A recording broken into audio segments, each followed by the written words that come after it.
Salam hörmətli tamaşaçılar, ənənəvi dəyərlərimiz yaşadaq verilişində xoş gördük sizləri. Qeyd eləyək ki, verilişimiz Azərbaycan Respublikası Qeyri-Hökumət Təşkilatlarına Dövlət Dəstəyi Agentliyinin maliyyə dəstəyi ilə Hüquq və Demokratik İslahatlar Mərkəzinin həyata keçirdiyi ənənəvi yüksək dəyərlərimizin təbliği layihəsi çərçivəsində baş tutur. Bu gün də layihənin mövzusu ilə bağlı bir məsələlərə toxunmaq istəyirik. Həmin mövzuda ənənəvi dəyərlər deyərkən burada bir çox kriteriyalar, prinsiplər var ki, onlardan da biri sütununda duran məsələlərdən biri ailə dəyərlərimizdir. Bu verilişimizin mövzusu da əsasən buna həsr olunacaq. Məlum olduğu kimi son vaxtlar bu məsələ çox aktualdır. Qloballaşma və müasirlik tendensiyaları nəticəsində ailə institutumuza təzyiqlər və təsirlər artıb.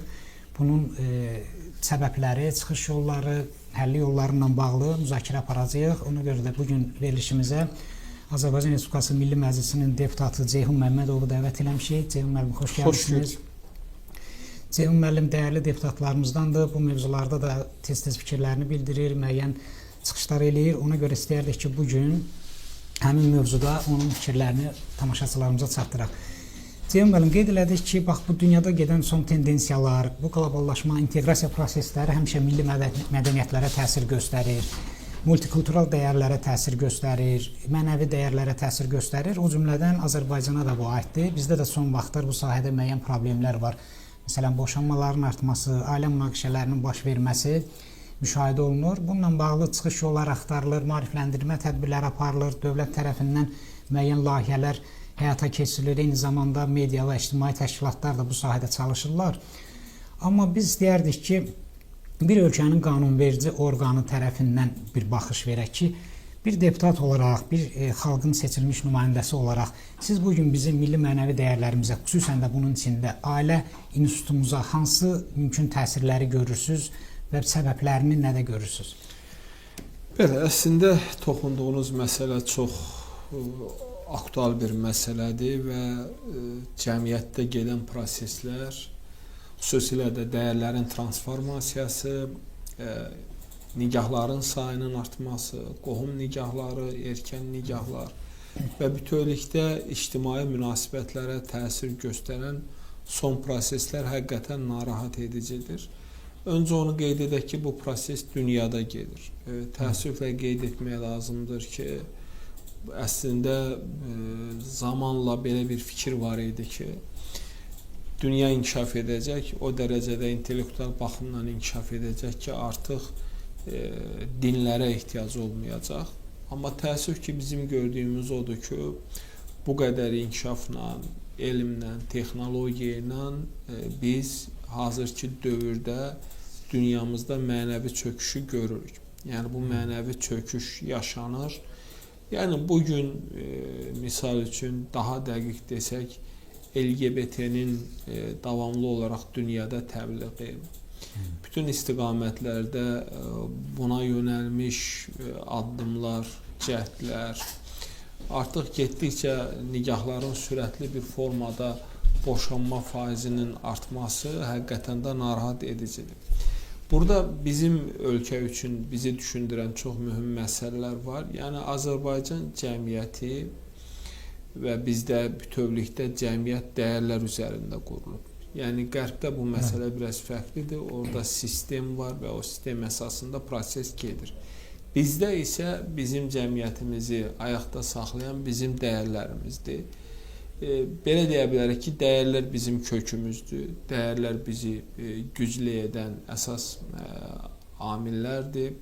Və bu dəyərlərin bugün hibrid təhdidlərlə üz-üzə qalması, bu dəyərlərin sıradan çıxarılması istiqamətində atılan addımlar bizi narahat etməlidir və o mənada bugün çox təəssüf ki, Azərbaycanda nigahların pozulmasının, boşanmaların sayının artdığını biz görürük.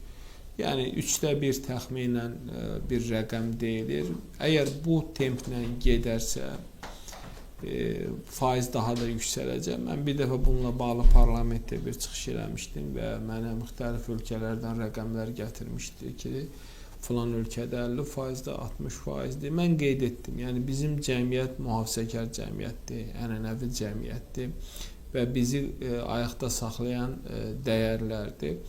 Ona görə bu faizin artması və mənim gördüyüm odur ki, növbəti illərdə bu proses daha da artacaq. Hətta ola bilər ki, bizim ölkəmizdə əgər tədbirlər görülməsə, sistemli iş aparılmasa, bu faiz 80-ə kimi çata bilər. Hazırda üzr istəyirəm, Ceyhun müəllim. İndi dediniz 1/3-dür, amma bəzi məlumatlarda 40-50%dir. Bu da təhlükəli vəziyyətdir. Yəni bəli, əslində bu gözləniləndi. Yəni müxtəlif rəqəmlər var və mən nisbətən, yəni rəsmi bir rəqəm kimi olan rəqəmə toxundum. Bəli, amma bu gün bu rəqəmin yəni 40-50 civarında olması istisna olunmur.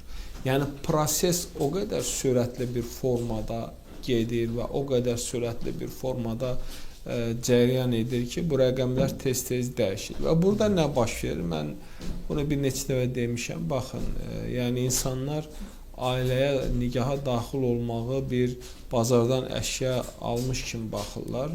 Mənim bir tanışım var, bir hakim var, onunla söhbət edirəm. Deyir, 2 nəfər gəlmişdi mənim yanıma, dünən ailə qurublar, bugün gəlirlər ki, boşanırıq. Deyirəm, nə baş verir?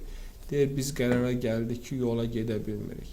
Yəni, bu onu göstərir ki, gənclərin bir hissəsi ailənin önəmini anlamırlar. Ümumiyyətlə, mən qısa şəkildə bu məsələyə toxunum ki, yəni, dəyərlər bizim üçün çox önəmlidir. Bugün Qərbin siyasəti, bu hibrid müharibələrin, təhdidlərin əsas məqsədi milli kimliyi yox etməkdir. Bəli. Və ailə institutunu dəyərdən demək salmaqdır və bir anlıq siz düşünün ki, biz hara gedirik?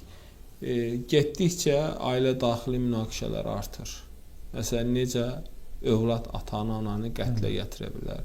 Qohumlar arasında münasibət dəyişir, qonşular arasında dəyişir, dostlar arasında dəyişir və yanaşma belədir. Laqeyd, bivec bir cəmiyyətin formalaşdırılması. Və siz bir anlıq düşünün ki, cəmiyyətdə bugün trend odur ki, insanlar yalnız gəzmək, yemək, əylənmək barədə düşünürlər. Bəli, düşünürlər və dəyərlər artıq arxa plandadır və siz bunu küçədə də görürsünüz. Və siz təsəvvür edin ki, bu dəyərlər sıradan çıxarılandan sonra, heç kimin qarşısında məsuliyyəti olmayandan sonra, dəyəri olmayandan sonra və ənənələr sıradan çıxarılandan sonra bizi hansı təhlükələr gözləyir? Yəni, sabah heç kimə hörmət etmir, heç kimi saymır, artıq tərbiyə məsələsi sıradan çıxır. Və bu çox ciddi bir təhlükədir. Ailə nə üçün önəmlidir? Ailə ona görə önəmlidir ki, şəxsiyyətin formalaşmasında 2 institut mühüm rol oynayır. Bir ailə, bir məktəb. Ailə artıq sıradan çıxır, güc məktəbinin üzərinə düşür. Yəni, bugün ailələrin bir hissəsi övladına tərbiyə verə bilmir. Ya özlərinin tərbiyəsi yoxdur, ya vaxtları yoxdur. Bəli, və burada digər bir məsələ isə boşanmalar da nəyə aparır? Yəni, artıq İstər-istəməz boşanma varsa, bu uşaqların tərbiyəsinə ciddi təsir göstərir. Psixoloji travma olmuş uşaqlar. Bəli, psixoloji faktor var, maddi təminat var və digər ehtiyaclar var və bu onu aparır ki, artıq bizim tərbiyə işimiz çox ciddi təhdidlərlə üz-üzədir. Ona görə də burada biz bu məsələ ilə bağlı, indi mən müxtəlif vaxtlarda bu barədə öz fikirlərimi bildirmişəm. Təəssüf ki, bugün bəzi televiziya kanalları həm daxildən, xaricdən də bu prosesi bilərəkdən və ya bilməyərəkdən tətikləyirlər. Ailə dəyərlərinə çox ciddi bir yönəlmiş neqativ təsirləri biz görürük. Hansısa bir xoşbəxt olmayan ailələri efirlərə çıxarırlar və bunu nümunə kimi göstərirlər və bu da artıq bilirsiniz, insan görür ki, biri çıxıb televiziyada deyir ki, mənim üçün ailənin heç bir önəmi yoxdur. Və bugün nə baş verir? Artıq gənclərin bir hissəsi ailə qurmaq istəmir. Düşünür ki, bu faktdır. Mən niyə ailə qurub məsuliyyət götürməliyəm? Elə boşanma statistikasını dedik, evlənmə statistikasında da azalma var, ciddi qırıq. Bəli, artıq getdikcə, indi mən bilirsiniz necədir, bunu bir neçə dəfə qaldırmışam. Bunların səsi birdən çıxacaq. Biz indi proses gedir. prosesin qabağını ciddi şəkildə almasaq, birdən görəcəyik ki, məsələn, əhali artımı artıq Azərbaycanda demək olar ki, dayanmaq üzrədir. Milli genofondumuz artıq təhlükə qarşısındadır. Artıq təhlükə qarşısındadır və bu proses ona aparır ki, yəni gənclər artıq düşünürlər ki, və bu təbliğat da aparılır ki, mən tutaq ki, artıq nə üçün ailə qurub məsuliyyəti öz üzərimə götürməliyəm? Ailə qurmayım, məsuliyyət də üzərimə götürməyim, özüm üçün yaşayım, ehtiyaclarımı da necə gəldi ödəyim. Və təəssüf ki, bir sıra hallarda mediada buna rəvac verir, yəni kimlərsə çıxıb bu istiqamətdə təbliğat aparırlar, bu istiqamətdə öz mövqeyini bildirlər. Ona görə burada bizim qanunvericilik baxımından bütün məsələlər öz əksini tapıbdır. Yəni bu yaxınlarda biz yenidən dəyişikliklər etdik. Yəni qohum nikahı, erkən nikahla bağlı. Amma qanunlar yetərlidirmi? Xeyr. Şuur dəyişməlidir, düşüncə dəyişilməlidir. Davamlı təbliğat aparılmalıdır, maarifləndirmə aparılmalıdır. Televiziyalar burada fəal rol oynamalıdır. Məktəblərimiz fəal rol oynamalıdır. Və ailələrimiz də fəal rol oynamalıdır. Yəni bu gün təəssüf ki, ailələr özləri də övladlarının ailə qurmasına əşya alıb satmaq kimi baxırlar. Əksər valideynlər qızlarına sözün həqqi mənasında duz yükü kimi baxırlar, tələm-tələsik kimə gəldi verməyə çalışırlar ki, canlarını qurtarsınlar. Bu da ciddi bir məsələdir və gənclər də öz hisslərini doyurmaq üçün düşünmədən bu addımı atırlar. Ona görə burada çox kompleks təbliğat, maarifləndirmə, görüşlər, filmlərin çəkilməsi, qeyd etdiyim kimi verilişlərin təşkili və eyni zamanda ailə dəyərlərinə mənfi təsir göstərən təbliğatın və faktorların qarşısının alınması üçün də ciddi addımlar atmalıyıq. Ceyhun müəllim, ümumiyyətlə bu məsələyə iki prizmadan baxsaq, iki tərəfdən təsir ola bilər. Biri dövlət tərəfdəndir, biri də cəmiyyətin özünün formalaşmış ehkamlara, dəyərləri münasibəti məsələsi. Dövlət tərəfindən münasibətə baxdıqda, cənab prezidentin dəfələrlə müşavirələrdə bu mövzularda çıxışları zamanı qeyd edib ki, Azərbaycan yalnız öz milli mənəvi dəyərləri bazasında inkişaf edəcək. Biz mənəvi olaraq heç yerə inteqrasiya eləməyəcək. Elmi-texniki formada ola bilər, nəsə təhsildə filan da ola bilər. Amma mənəvi inteqrasiya ehtiyacımız yoxdur. Qədim mədəniyyətə malikik bunu yaşatmalıyıq. Gənclərimiz də belə tərbiyə edəcək. Deməli, burada dövlətin siyasi iradəsi ortaya qoyulub. Bu biri tərəfdən cəmiyyətin özünün min illərdir formalaşmış gələn dəyərlərinin qorumaması bu da ciddi problem yaradır. Hansı ki, bunu artıq inzibati yollarla tənzimləmək mümkün deyil. Yəni bu artıq elə bir məsələdir ki, hər şey qanunla tənzimləmək olmur. Yazılmamış qanunlar var ki, biz onu qorumalıyıq, ata-babadan gələn. Ondan əlavə biz baxsaq məsələyə, problemdə iki faktorun rolu var da. Biri sosial-iqtisadi faktorlardır, biri mənəvi-psixoloji. Bax, indi bəzi ölkələrdə sosial-iqtisadi faktorlarla hökumət müəyyən tədbirlər həyata keçirir, ailələrin qorunması, davamlılığı, boşanmaların azalması üçün sosial yardımlardan tutmuş, müəyyən stimullaşdırıcı addımlar. Bu məsələnin bir tərəfidir. Mənəvi-psixoloji tərəfdə dediyiniz kimi, həm bu təbliğatın qarşısının alınmasıdır, əks təbliğat əslində aparmaq lazımdır, həm də gənclərimizə ailədə və məktəbdə bu tərbiyənin verilməsidir. Çox təəssüf ki, son vaxtlar məktəblərdə deməli, bu müəllimləri məktəbin əlindən bir növ tərbiyə funksiyası alınıb ki, ancaq təhsil verilsin. Əvvəllər isə müəllim həm də uşağın tərbiyəsi ilə maraqlanırdı, baxırdı valideyn əlaqəsi. Bu artıq o sıradan çıxır. Ailədə də dediyiniz kimi, bəzən vaxtı olmur valideynlərin işlə bağlı, uşağı məşğul olmağa, vaxt ayırmağa. Bəzən də öz əyləncəsindən kəsməmək üçün tutaq ki, uşağı küçəyə buraxır, əlinə telefon verir, tam nəzarətsiz şəkildə buraxır belə bir mühitə. Bu məsələləri, bax, hansını qanunla tənzimləmək olar, hansını yox. Bax, burada çünki hüquqi məsələ də var da. Məsələn, boşanmaların çətinləşdirilməsi lazımdır.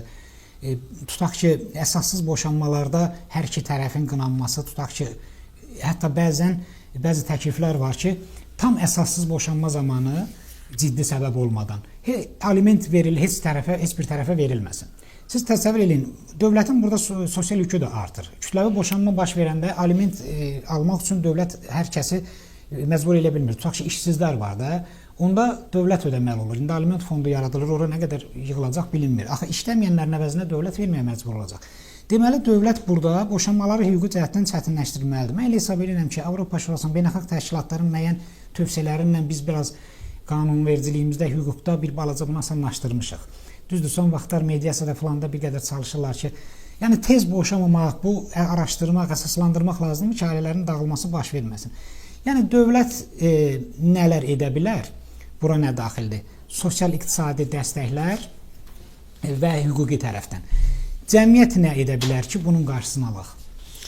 Yəni birinci təbii ki, mən düşünürəm birinci məqam nədir? Birinci məqam odur ki, mən biraz bundan əvvəl də qeyd etdim. Bəli, biz qanun baxımından, hüquq baxımından müəyyən addımlar ata bilərik. Hardasa mən də o fikirlə razıyam ki, bugün bunu bir sıra dövlətlər tətbiq edir.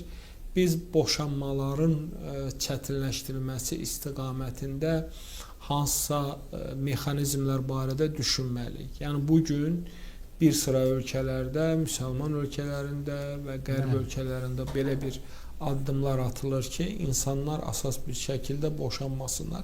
İndi biz bunu insan hüquq və azadlıqları ilə, beynəlxalq konvensiyalarla əlaqələndirərək sizin də qeyd etdiyiniz kimi, bəli, qeyd etdiyiniz kimi bu məsələlər edilir. Amma mən düşünürəm, burada gələcəkdə müəyyən tənzimləyici mexanizmlər hüquqi baxımdan biz düşünə bilərik və addımlar ata bilərik ki, ümumiyyətlə nigaha daxil olmaq da bu qədər asan olmasın və nigahı pozmaq da asan olmasın. Amma burada mənim üzərində xüsusi durmaq istədiyim bir məsələ var ki, yəni qanunlarla məsələnin tənzimlənməsi önəmlidir, amma həmişə effektiv olmur. Yəni baxın, biz indi Milli Məclisdə dəyişiklik etdik erkən nikahla bağlı və qohum evliliyi ilə bağlı. İyulun 1-dən qüvvəyə minir.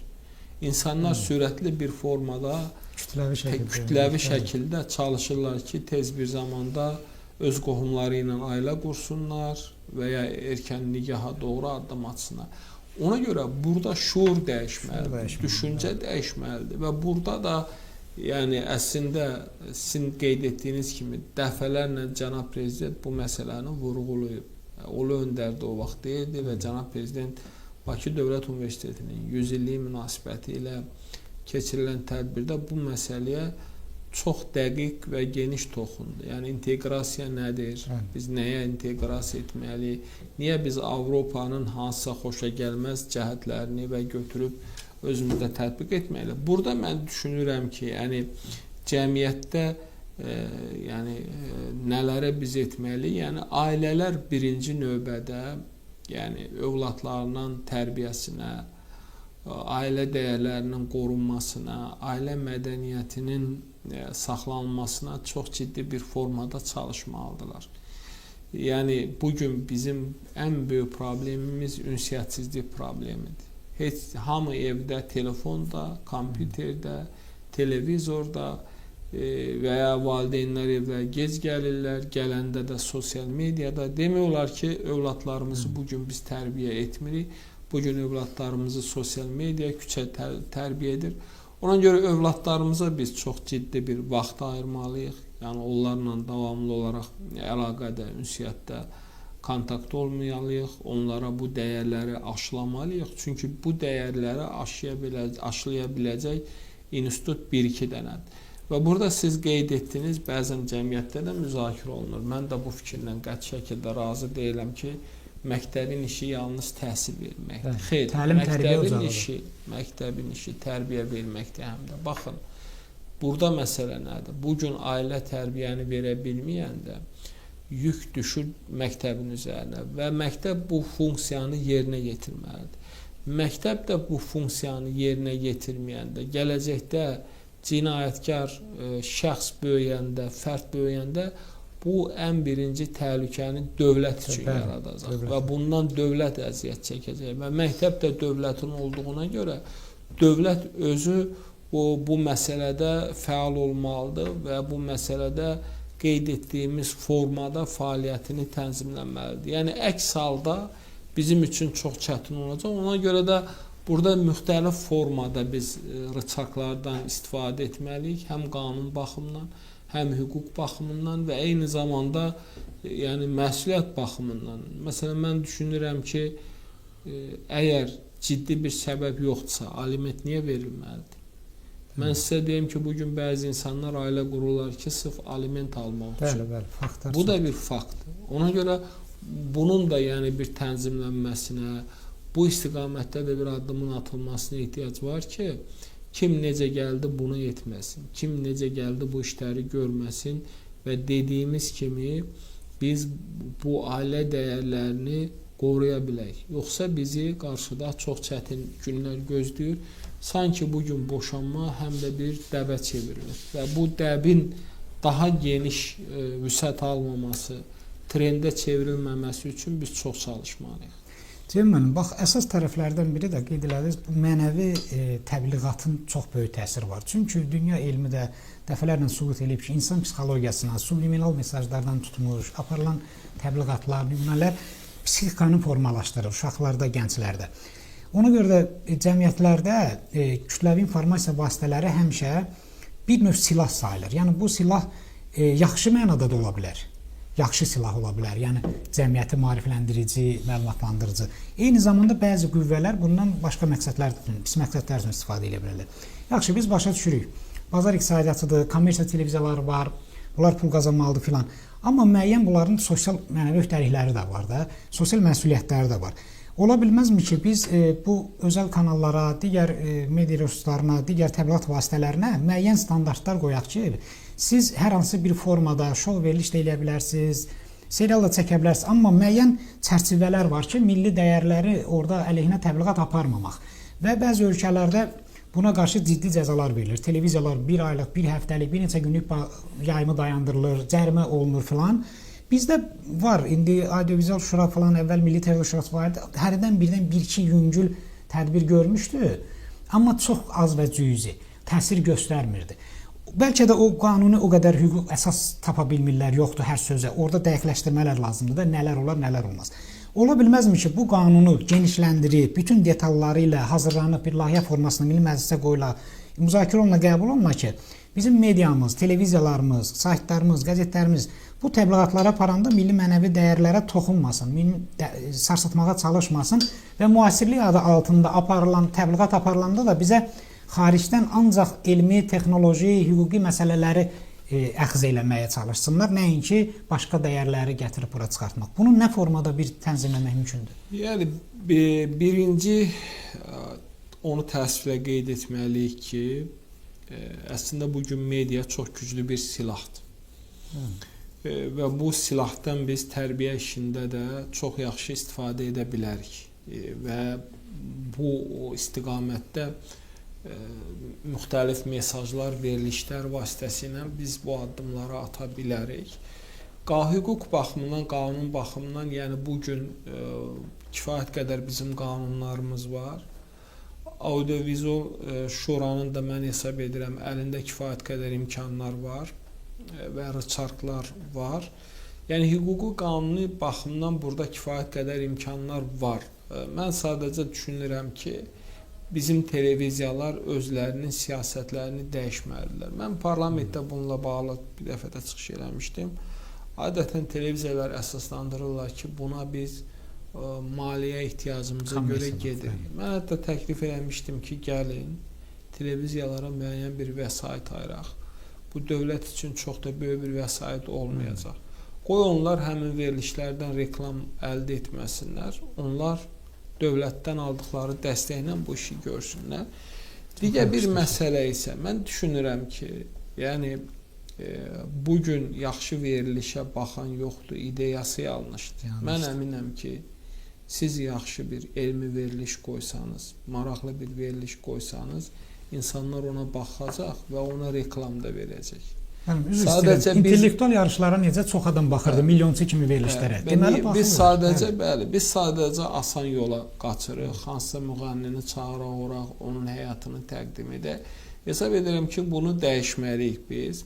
Və biz sizin də qeyd etdiyiniz kimi müxtəlif intellektual oyunlar ola bilər, yarışmalar ola bilər, verilişlər ola bilər və bu verilişlər vasitəsilə də biz yəni bu təbliğatımızı apara bilərək. Təəssüf ki, bugün yəni televiziyaların bəziləri bu istiqamətdə cənab prezidentin yəni davamlı olaraq vurğuladığı mənəvi dəyərlərimizlə bağlı məsələlərə o qədər də bir sıra hallarda önəm vermirlər və bu televiziyalar bir sıra hallarda əks effekt verir və mən bunu parlamentdə də qeyd etmişdim. Yəni Azərbaycan kişisini efirə çıxardıb alçatmaq olmaz. Eləcə də qadın. Yəni eləcə də qadını olmaz. Yəni qadını da, kişini də rəzil duruma salaraq bu cür verilişləri efirə vermək olmaz. Ona görə burada düşünürəm ki, kifayət qədər bizim əlimizdə rıçaqlar var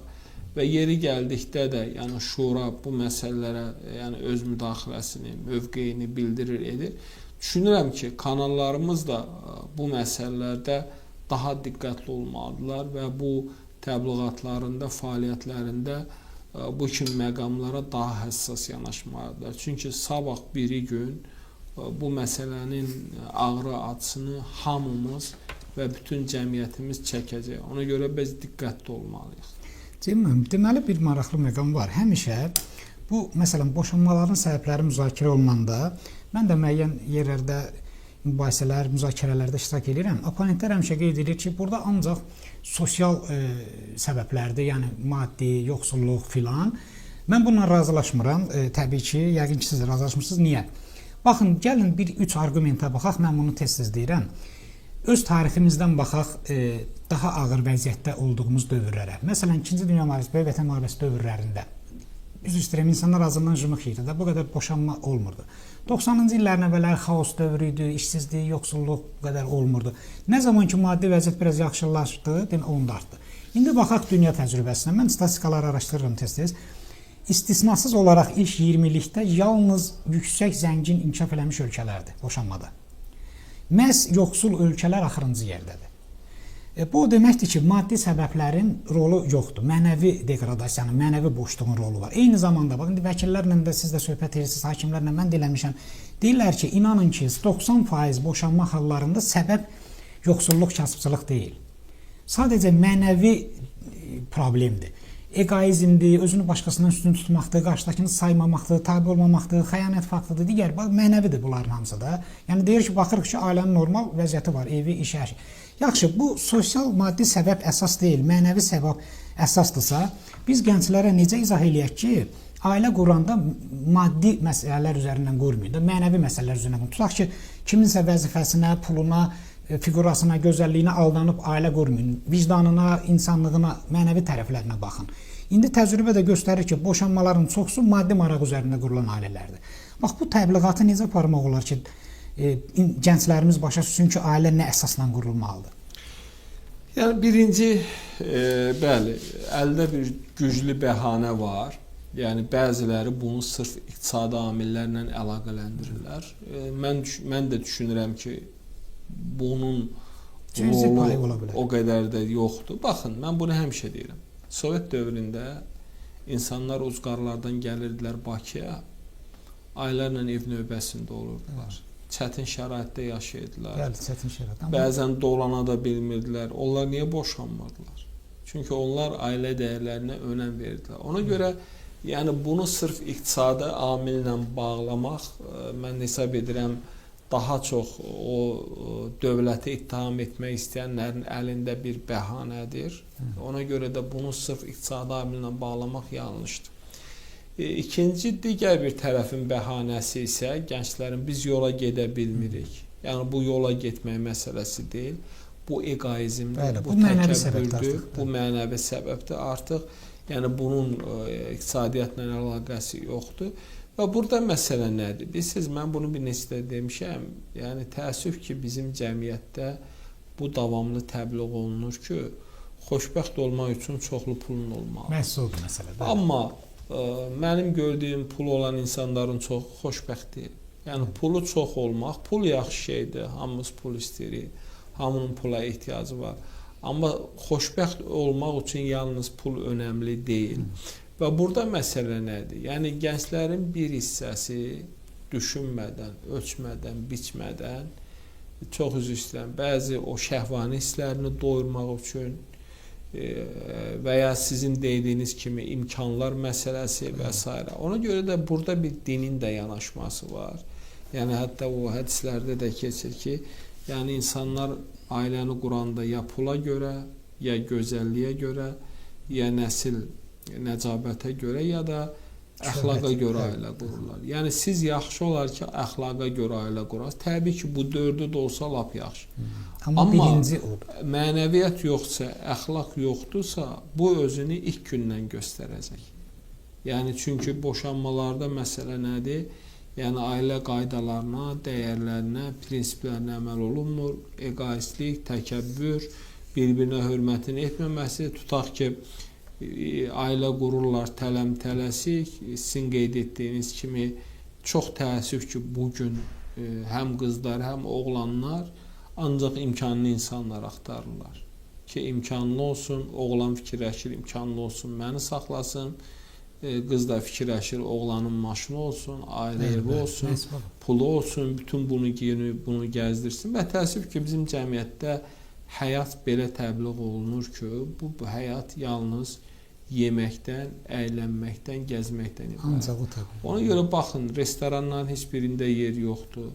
Hamı gəzməkdədir, hamı yeməkdədir, hamı içməkdədir. Yaş bu ölkəni kimlər idarə edəcək? Hamı kreditlə bağlı şeylər. Necə biz bu ölkəni gələcəyə doğru idarə edəcəyik? Yəni bu bir çox cəmiyyətlərdə var və bizim cəmiyyətdə də bu tendensiya gedir. Ona görə burada yəni valideynlər də məsələn təkcə bu deyil. Çox təəssüf ki, son vaxtlar valideynlərimiz də ailələrə çox kobud müdaxilə edirlər. Ailələr də bəzən atalar, analar o problem də var. Ciddi bir müdaxilə edib övladlarının xoşbəxtliyinə yox, bədbəxtliyinə səbəb olurlar. Yəni oğlanın anası deyir, o bizdə o kinoda göstərildiyi kimi qız əşyadır, mən harda qoyuram orada olmalıdır, mən nə deyirəm o olmalıdır. Bunlar artıq ailə qurub və ailələr müdaxilə edir. Qız tərəf bir müdaxilə edir, oğlan tərəf bir müdaxilə edir və yekunda yenə egoizm qalib gəlir, yenə də nəfs qalib gəlir. Amma mən xoşuma gəlmədi, boşatdırdım, qızımı gətirdim, özüm saxlayacağım. Və burada yenə də məsələ ona gəlir ki, dəyərlərin və ənənələrin degradasiyası və transformasiyası baş verir ki, çox təəssüf ki, bugün bizim cəmiyyətdə egoist insanların sayı artır. Egoizm güclü bir formada artır və bu da cəhalətdən, bu da degradasiyadan doğan bir məsələdir və bu egoizm nəticəsində bugün Azərbaycan cəmiyyətində minlərlə insan bədbəxt olur, ailələr dağılır. Bax, o uşaqların nə günahı var? Zərbə ancaq uşaqlara dəyər. Bizim elə keçən dəfə mövzumuz, verilişimizdə oydu. Boşanmalarda zərbə uşaqlara dəyməsi məsələsi. Yaxşı, sənin hüquqi olaraq boşanma hüququn ola bilər. Amma sənin uşaqları yetim qoymaq, psixoloji travma vurmaq hüququn yoxdur, mənəvi hüququn yoxdur da. Yaxşı, hüquqi olaraq boşana bilərsən, mənəvi ixtiyarın yoxdur buna. Öz keyfin üçün, əyləncən üçün bunu bəyənmirəm, o biri daha gözəldir. Yəni bu problemlər başqa. Bir də indi qeyd elədiyiniz məsələ ilə bağlı, mən də bir jurnalist, sosioloq kimi 25 ildir bu məsələləri araşdırıram. Bir sosioloji araşdırma da aparmışdım. Deməli, necədir vəziyyət? Boşanmalarda, ailə qurulmalarda ümumiyyətlə 3 prinsip var da. Deməli, biri yalnız valideynlərin zoraki şəkildə evləndirməsidir. İkinci variant valideynləri saymadan özləri kimi necə tapdı evlənməsidir. Üçüncü variant qızıl ortadır. Hər iki tərəf burada iştirak edir. Valideynlərin məsləhəti, xeyir duası və özlərinin ağıllı şəkildə özlərinə həyat yolları seçməz. Təsəvvür edin, mən öz ətrafımda, qohumlarda, dostlarda, qonşularda araşdırmışdım ki, bunlarda heç vaxt problem olmur üçüncüdə. Yalnız valideynlər zorla evləndiklərində problem olur və valideyni saymadan, böyük-kiçik məsləhəti eşitmədən kimsə elə iş başdan sevgi deyirlər, küsədə kimi gördü, sırası evlənir, xasiyyət uyğun gəlmir, psixologiya uyğundur, sabah boşanır. Amma bizim bir institut var idi də qədimdən belə. Elçilik məsələsi var idi, dalınla nişan olurdu, o bir müddət keçirdi, yenə bir il keçirdi, toya qədər 3 mərhələ keçirdi. Bu nəticədə həm tərəflər bir-birini tanıyırdı, həm ailələr bir-birini tanıyırdı və bu ailələr uzun ömrü olurdu. İndi sürətli baş verir hər şey. İnternetdən, sosial şəbəkədən tapdı, məcbur edib valideynini evləndirdi bundan. Bu artıq problemi gətirir. İndi həmin qızıl ortanı təbliğ eləmək lazımdır ki, olmazmı ki, valideynlər, uşaqlar da valideynlərin də fikrini nəzərə alsınlar. Ən azı həyat təcrübəsi səndən çoxdur, bilir psixologiya nədir, insan nədir. Eyni zamanda razılığa gəlsinlər. Hər iki tərəf bir-birini sevir, bu valideynlər də razılaşır və bu daha sağlam mənəvi cəhətdən möhkəm aile olur. Bunu təbliğ eləmək daha yaxşı olmazmı ki, nəinki müasiriyyət altında deyək ki, biz valideynləri qəbul eləmirik, onlar az bilir, biz çox bilirik. Deməli, nəticədə nəyə gəlir? Son vaxtlar fikir versiz valideynlərlə yaşamaq istəyən ailələr demək olar ki, yoxdur.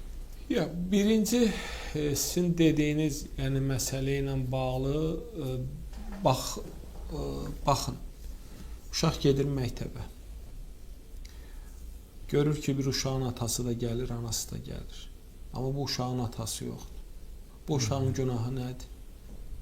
Yəni əksər hallarda uşaq ana ilə qalır və ata qeyb olur. Məsələn, nə qədər vicdansız ata var ki, uşaq dünyaya gətirib itibdir, tapılmır, yoxdur və s. Və burada mən düşünürəm ki, ümumiyyətlə siz maraqlı bir məsələyə toxundunuz. Biz indi daha çox maddi ziyan barədə danışırıq. Mən düşünürəm ki, hazırki dünyada gedən hadisələr fonunda biz mənəvi ziyanın, mənəvi cərimələrin artırılması barədə ciddi düşünməliyik. Yəni, mənəvi terror, mənəvi ziyan, mənəvi zərər getdikcə artır. Psixoloji problemlər yaradır. Bəli, ciddi yaranır. Əlbəttə ki, uşaq natamam böyüyür. Uşaq anadan da doymalıdır, atadan da doymalıdır. Elə ailələr var, boşansalar da bütün günü davadır, qırğındır. Bu uşaq nə etməlidir? O uşağın nə günahı var? Qaldı ki, sizin dediyiniz digər məsələyə, yəni bugün cəmiyyətdə nə baş verir? Təəssüf ki, bugün xüsusilə də qızlarla bağlı nikah məsələsində əsas rolu ata oynayır.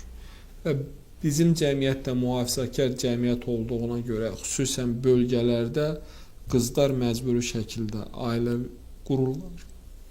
Valideynlər xüsusilə çox təəssüf ki, mən də təhlil edirəm, 10 yaş, 15 yaş, 20 yaş özündən yuxarı oğlanlarla qızları evləndirirlər və səbəb nədir? Rusiyadan gəlib, pulu var, imkanlıdır, filan yerdə işləyir. Yəni, valideyn qızın xoşbəxtliyini düşünmür. Yəni, insan sevmədiyi, tanımadığı insanla bir yerdə yaşaya bilmir. Siz çox doğru qeyd etdiniz ki, elçilik olur, nişan olur, bir-birini tanıyır, bir-birinə isinişir, bir-birini sevir, bir-birinə öyrəşir. İndi biz nə edirik? Bugün tanış olur, sabah ailə qurur. Xasiyyət uyğun gəlmir, ailələr uyğun gəlmir, savad uyğun gəlmir və burada nə baş verir? Mən həmişə deyirəm, yəni oğlanla qız arasında tutaq ki, yaş fərqi maksimum 5 ola bilər. 30 yaşında oğlanın yaşı var, qızın da 20 yaşı. Qız uşaqdır. Bunlar necə bir yerdə yaşayacaqlar? Və necə ailə qurur? Ailələrin imkanı bərabərdə isə bir-birinin başına vuracaqlar ki, sən kasıb idin, mən səni adam elədim. Sən mənim atam adam elədi. Qız belə, ya oğlan belə eləyəcək. Və ya övladlar da valideynlərin sözünə baxmayanda, bəli, çünki valideyn müəyyən bir təcrübəsi var, müəyyən bir yol keçib, düzdür, bunu bütün valideynlər haqqında demək olmaz, xüsusilə də övladını necə gəldi, nigaha daxil etməyə məcbur edənlər haqqında. Ona görə burada bəli, bir qızıl orta olmalıdır. Nəyə görə? Çünki sabah valideynin razılığı olmayanda valideyn bu işi burunlayacaq. Çalışaq ki, ailə dağılsın. Bu ciddi faktordur. Və oğlan özü də təcrübəsi olmadığına görə qız da səhv eləyə bilər. Ona görə bəli, mən sizinlə razıyam ki, bir əlaqəli formada, bir-birini anlayaraq, bir-birini bilərək addım atsınlar. Çünki bilirsiniz, burada mən bayaq da o bir dindən bir fikri gətirdim. İnsan özünə uyğun insanla ailə qurmalıdır. Yəni, bu uyğunluq qorunmayanda bu gələcəkdə müəyyən problemlər yaradacaq. Həm maddi baxımdan. Baxın, təhsilli insandan təhsilsiz insan eyni dünya görüşə malik deyil. Bu bir şey fikirləşir, o başqa şey. Pullu insanla yüksək həyat tərzi sürmüş insanla kasıb insan uyğun gəlmir bir-birinə. Və bu faktorlarda istisnalar ola bilər, amma bu faktorlarda nəzərə alınmalıdır ki, yəni bilirsiniz, yəni yenə də gəlirik, sevgi çox önəmlidir, bir-birini qəbul etmək çox önəmlidir. Əgər sevgi olmayacaqsa, bir-birini yaxından tanıma olmayacaqsa, qızın gözü bir yerdə olacaq, oğlanın da gözü bir yerdə olacaq. Yəni, ailə sevgi üzərində qurulmalıdır, ailə dəyər üzərində qurulmalıdır və ailəyə biz bir dəyər sistemi kimi baxmalıyıq. Amma biz buna hisslərin doyurulması, gələcəkdə tutaq ki, qızın atası imkanıdırsa oğlana iş düzəldəcək və ya əksinədirsə düzəldəcək. Biz buna sırf maddi prizmadan baxacağıqsa, maddi nöqteyi nəzərdən yanaşacağıqsa, bunun gələcəkdə ciddi fəsadlarını görəcəyik. Burada əsas meyar əxlaq olmalıdır, tərbiyə olmalıdır. Yəni bilirsiniz, mən indi həmişə deyirəm, insan çox savadlı, bilikli ola bilər, amma onun dəyəri olmalıdır, vicdan olmalıdır, insaf olmalıdır, iman olmalıdır, insanlığı olmalıdır. Dəyəri olmayan insan çox təhlükəli insandır. Onun üçün nə ailə önəmlidir, nə qohum önəmlidir, nə dost önəmlidir, o hər şeyini satar. Ona görə bu mənada biz cəmiyyətdə dəyərləri qorumaq, dəyərləri möhkəmləndirmək üçün çox ciddi səy göstərməliyik. Ceyhun müəllim, bütün bu məsələlərin indi verilişimizin sonuna da 5-6 dəqiqə qalır. İstəyərdim ki, bu məsələnin bu tərəfinə də toxunaq. Deməli, bax bu ailələrin dağılması, boşanma və evliliklərin azalması eyni zamanda özü ilə başqa problem gətirir, uşaq doğumunun azalması. Bilirsiniz ki, bu da aşağı düşür gedir. Bu nəticədə nə baş verir? Tədricən əhalinin qocalması baş verir, gənc nəslin azalması baş verir və getdikcə milli genofond zədələnir, azalma gedir və bir millət tutaq ki 30-50 ilə yoxa çıxa bilər. Burada məsələ belədir də. İndi fertillik əmsalı deyilən əmsal var. Dünyada 2.1 qəbul olunan, mən onu elə qəbul eləmirəm. Çünki minimum ailələrdə uşaq sayı 3 olmalıdır ki, əhalinin davamlılığı baş versin. Əgər 2 uşaq olarsa, biz bilirik, həyatın müxtəlif dövrlərində, müharibələrdə, qəzalarda o 2 uşaqdan biri həlak ola bilər. Deməli, 2 valideyni 2 uşaq hətta əvəzləyə bilmir 2 olanda. Ən azı 3 uşaq bir ailədə olmalıdır. Burada da aydındır ki, heç də bütün ailələrdə 3 uşağı saxlayıb başa gətirmək çətindir, problemlər var. Bəzi ölkələrdə bunu müxtəlif sosial-iqtisadi üsullarla, stimullaşdırma ilə dövlətlər eləyir.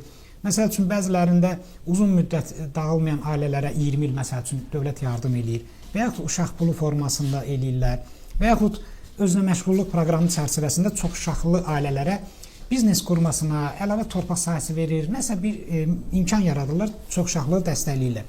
Bizdə də müəyyən bir dövlətin müəyyən addımları var. İndi düzdür, bizdə çox uşaqlılıq var, amma bu 5-dən sonradır da, 6 uşaqdır. İndi bu iki dövrdə 6 uşaq da yox kimidir. İndi son dövrdə də təkliflər var ki, 3 uşaqlığı, məsələn, çox uşaqlıq kimi qəbul eləyək, onlara müəyyən güzəştlər falanlar.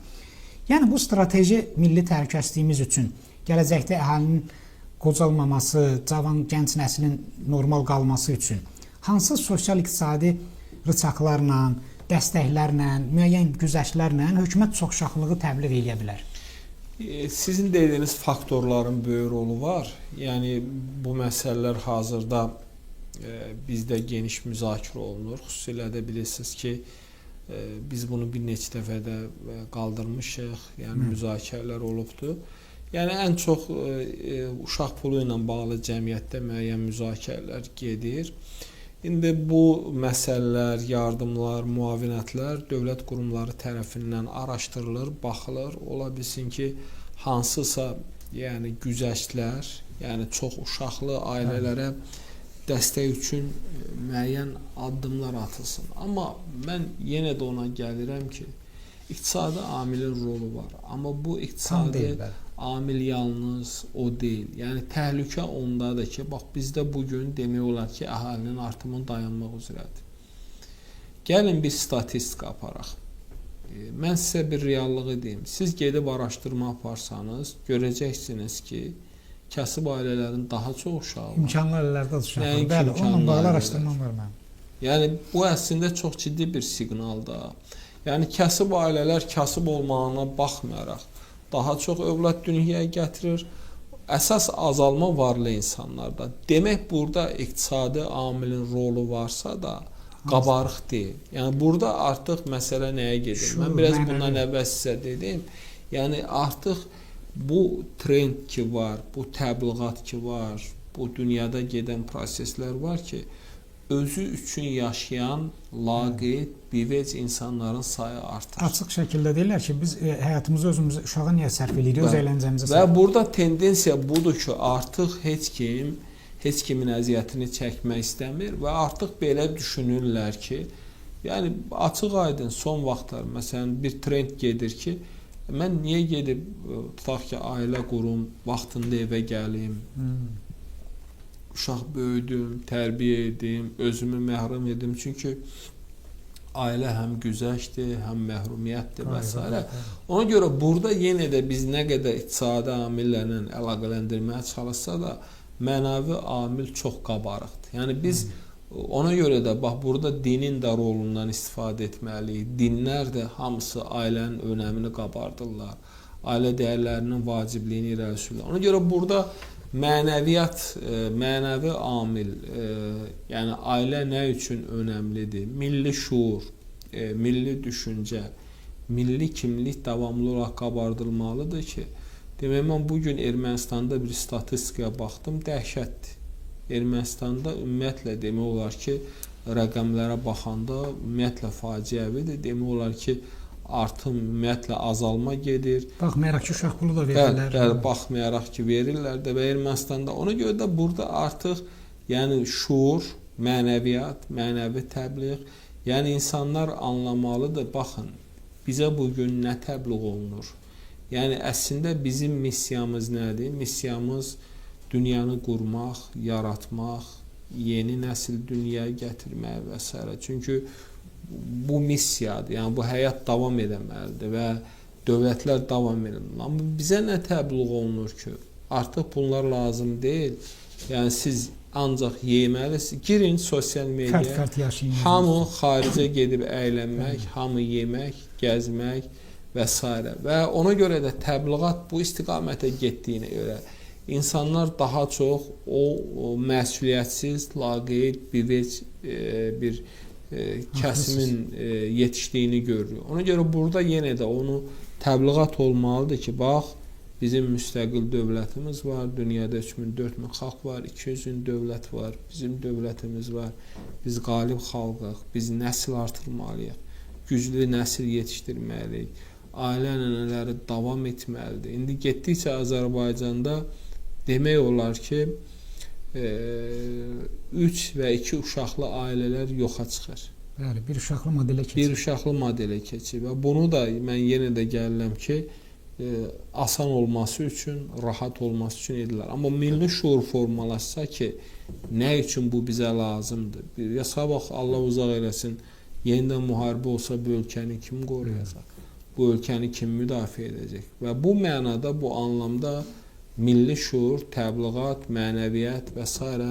ön planda olmalıdır ki, insanlar düzgün istiqamətə getsinlər. Haqlısınız Cəman. Deməli, bu yaxınlarda mən bir 60-a yaxın ölkənin bu sayda təcrübəsini araşdırdım, sosial dəstək paketləri falan. Bilirsiniz, Avropa ölkələrində, Yaponiyada falan da vəziyyət çox gərgindir. Hətta Yaponiyada gənc nəslin doğumu o qədər aşağıdır ki, yaşlı nəslin əhalinin qocalması baş verib. İqtisadiyyata, dövlətə böyük yükdür də. Təsəvvür edin ki, məsələn, hər 10 nəfərdən 3-ü məsullar qüvvədir, işçi, 7 nəfəri saxlamalıdır, belə kobud desək. Bu artıq mümkün olmayacaq.